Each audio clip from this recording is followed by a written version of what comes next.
Rachel Price and her voice and purpose. Throughout the novel, and as Rachel Price transitions from life in America to life in Africa, her voice can be characterized by an overarching sense of sarcasm, an egotistical and selfish tone, and yet also a sense of humorous relatability. Voice can be defined as that which conveys the author's attitude, personality, and character, according to Writer's Digest.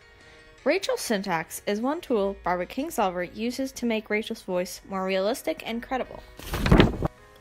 Though Rachel is largely self-centered and sarcastic, she does have a hint of humor that conveys relatability in her voice.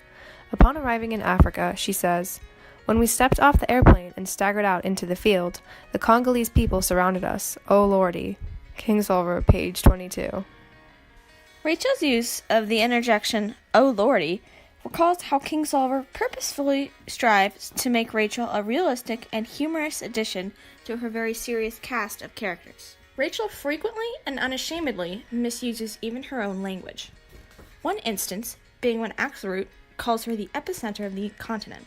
She thinks internally, "I would have to ask Leah if an epicenter sent out good things or bad."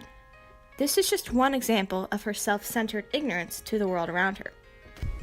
Another example is that while immersed in the Congolese village culture, Rachel becomes known to the villagers as Mvula, meaning white termite in Congolese, because of her pallid complexion.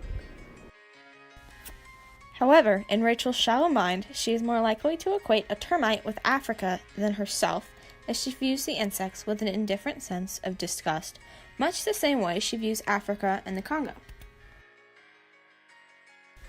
This inability to look past her own self-centered needs and ideals, and her refusal to approach the African culture with anything but resistance and stereotypes, reflects Kingsolver's juxtaposition of American culture with African culture. Kingsolver also uses Rachel's voice to develop an overall purpose of exposing and criticizing the greed and selfishness of Western influences in colonized nations such as the Congo. Rachel's character specifically highlights the materialistic, wealth-seeking nature of Western culture, according to SparkNotes.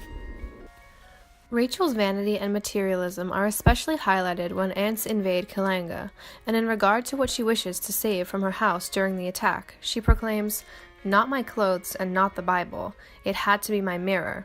Kingsolver, page 301. Essentially, it is through Rachel's syntax, malapropisms, and self-centered tone that Kingsolver is able to reflect the issues of vanity, materialism, and compare Western and African culture.